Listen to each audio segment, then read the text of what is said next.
Hi, it's me again. I'm in my dorm room, so this is why it's a mess. I have a lot of things. Yeah, I also hope that the fan that I literally cannot figure out how to turn off does not ruin the audio for this video, because that would be really awful. Wait, I'm gonna close my window.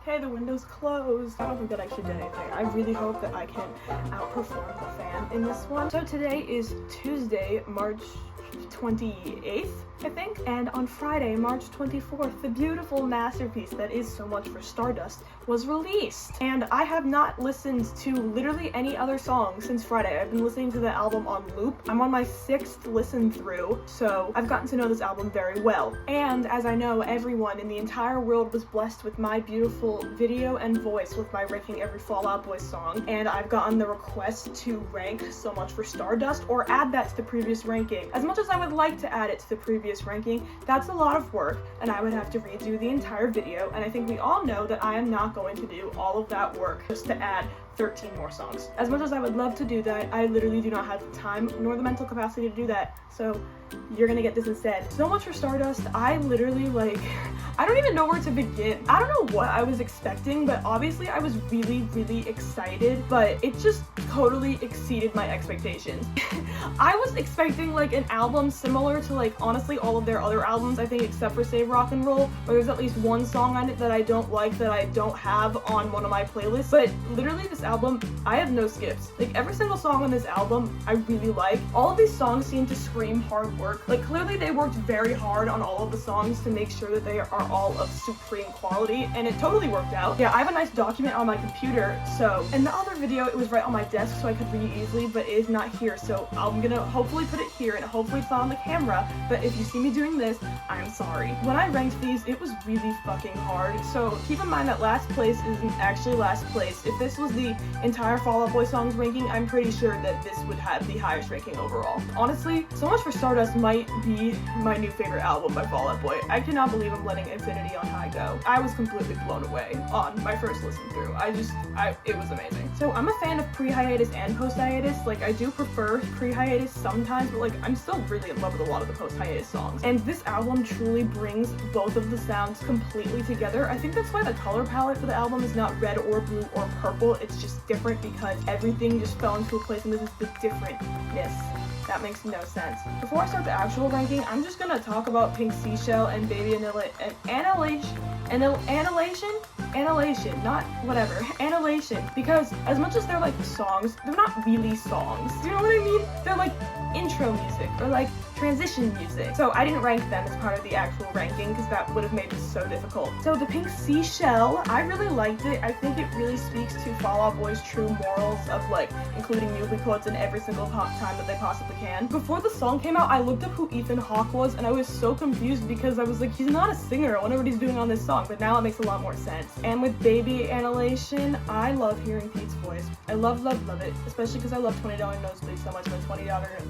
$20 Nosebleed outro is amazing, and I love this song. Okay, without further ado, here's the ranking. This is so hard. Truly know that the lower songs on the list, I don't dislike them. I really do like them. So, my least favorite song, if I have to pick one on So Much for Stardust, is... I want to love this song as much as I love the others, but honestly, I really just think that I need to give it more of a chance, more listens, and then I will fall in love with it as much as I love the others. Don't get me wrong, this song is good, but compared to the other ones, it seems less good. I love the ohs, those are really fun, but literally everything else in the song kind of feels just average. But the meaning of this song is really good. It's the message you can be sad, but you can still have so much love for somebody, and I love that because I'm a big fucking hater of the "you can't love somebody else until you love yourself" quote or point or whatever. This song just kicks that right down. Thank you, Fall Out Boy, for doing that. I like this song, and the bass line of the song is really good, and after the chorus, the guitar that's added over the bass line is, I absolutely love it so much. The song is so badass, but the chorus I feel takes away from it a little bit. I love the verses, and I love Patrick speaking as fast as he possibly can, but the chorus is just too happy for the rest of the song. I don't know. And it sucks because the music video is literally so great. I think it's one of the best music videos that Fall Out Boy's ever done. Should I make another video ranking all of Fall Out Boy's music videos? That would be a choice. And obviously the #1 winner is going to be Happy Tree Friends, the Carpal Tunnel of Love. For all intents and purposes, that was a joke. I do not actually think the Carpal Tunnel of Love has the best music video. If you want me to make that video, comment below because I think that would be a lot of fun. Apparently the chorus is based off of Alpha Dog. That's what I got from Genius. I think if any of the songs, you should read the Genius annotations for this song because it helped it make a lot more sense for me. Also the Mike Tyson and Vincent Van Gogh line, just read the Genius article. I'm not gonna steal from it, but it's so fucking funny and so Fall Out Boy. I literally for sure know this one that I will like it more the more that I listen to it. First time that I heard it, I really, really liked it, but then I heard the other songs and I was like,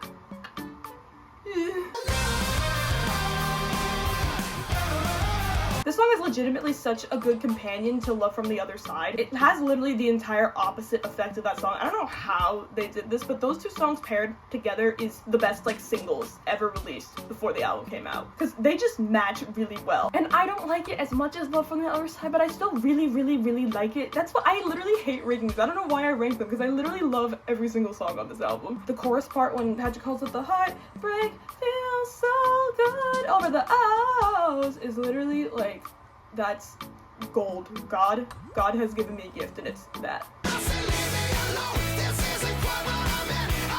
The first time I heard this song, I was like so happy and it made me really happy, but then like I started listening to the lyrics and I was like, ah, they did that thing again that they do really well. My favorite part of this song is the section after the bridge where Patrick is like very, very intensely yelling the lyrics. It reminds me of the same line in Immortals that it's tested again and again. That line. It reminds me a lot of that line and the passion behind it is so good. I wish the rest of the song had the same vibe as those power lines because then I think it would like it. I wish the rest of the song had the vibe of like the power part and I think I would like it more, but it's a banger.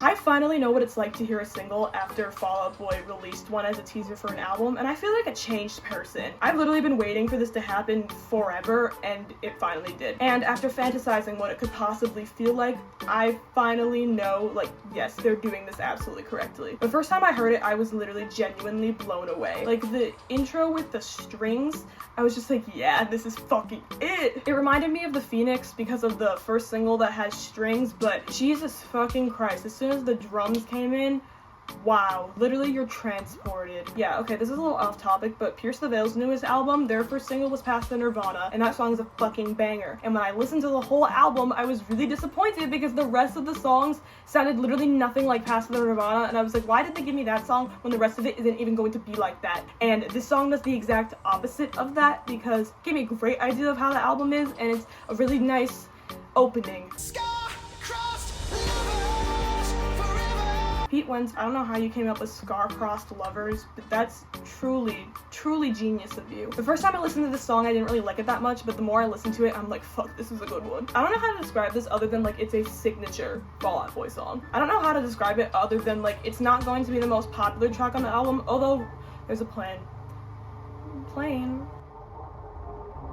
I love living in this city. It's truly the great amount of noise. I love hearing police sirens late at night. I love hearing people singing from the other dorm rooms in my building. It's great. So I describe this as like a signature Fall Out Boy song because I think we all know that this isn't going to be the most popular song on the album. It's definitely going to be a fan favorite though because it's explorative. It has all the music. It has all the movie references as it absolutely should.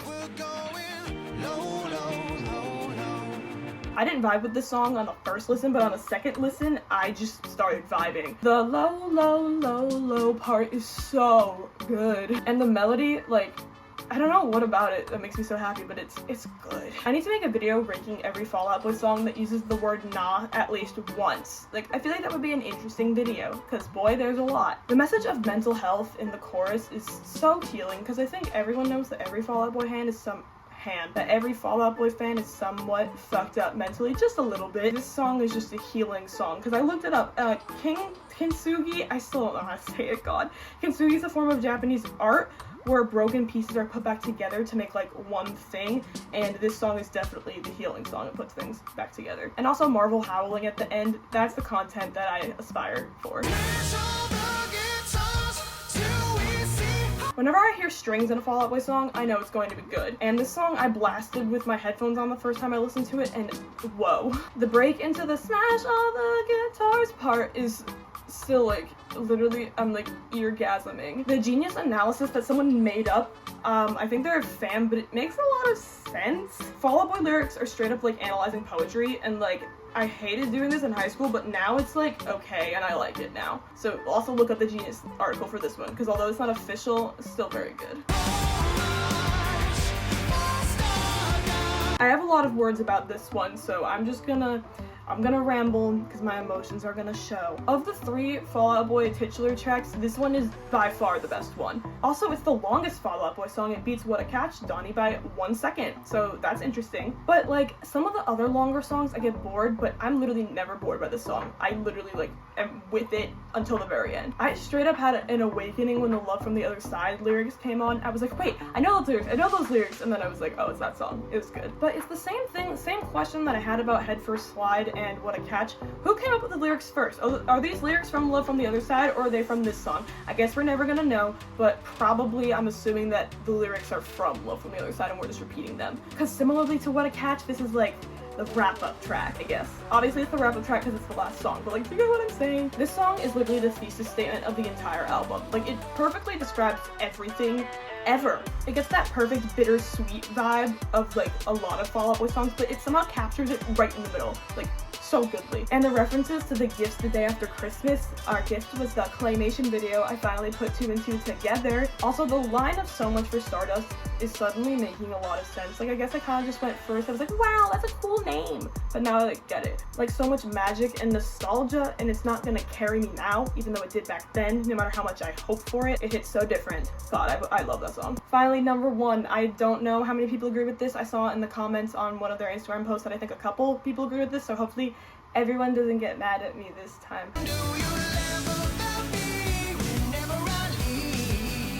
This song feels like Sugar We're Going Down 2.0, but like literally better than Sugar We're Going Down. Like, I'm telling you, this straight up might have become my favorite Fall Out Boy song. It's definitely on the top, but it might be rising to number 1. Something about the opening riff takes me back to Thriller, and Thriller just gives me so much emotion because it just makes me happy that they're so happy. But this song is like a little sad. It puts you in the Fall Out Boy emotional state that's like, you're sad, but it's comfort because we're all in this together. The lyrics are, wow, they're so good. Fall Out Boy does the sad love song better than literally anybody else in the world. The lyrics are like the literal opposite of Sugar. It's like you're in a relationship, but you want to get the hell out of there. Like, I don't know why the 2 are so comparable in my head, but like, they have a lot of similarities, but somehow they're so different. I don't know what it is about Fall Out Boy pre-choruses that hit so different, but this pre-chorus is actually like probably my favorite part of the entire album. The verse is low, but the amount of perfection and emotion from Patrick's voice is, God, I love it so much. And the drums, are you kidding me, Andy Hurley? You're literally a god. Okay, I love Fake Out. That was the end of this video. Finally, the laptop can be closed. I hope that the audio for this doesn't suck. I really do. And if it does, I'm so sorry. I will do my best to make it not suck in editing. I don't know how much I can promise that, but I will try. So thanks for watching this video. Honestly, if I only made Fall Out Boy content for the rest of my YouTube career, I think that would be really funny because Fall Out Boy is life. So thanks for watching this video. If you haven't seen my ranking every Fall Out Boy video, I'm going to put a card up here and probably link it in the description. I'm so happy with this album. I literally never thought that my dreams would be fulfilled, but they were. I'm just so much happier that I know that this album is here and that I'm going to see them this summer. I bought pit tickets. I don't know why I decided to waste my entire life saving on this, but I literally have never wanted anything more than I've wanted to go to see Fall Out Boy live. So I'm literally gonna cry. It's gonna be amazing. I'm so excited. I hope that they play Fake Out live because I literally would start crying in the pit. And that is why I paid $500 for pit tickets. Go listen to the album again and then go listen to Take This to Your Grave. The growth. Okay, bye.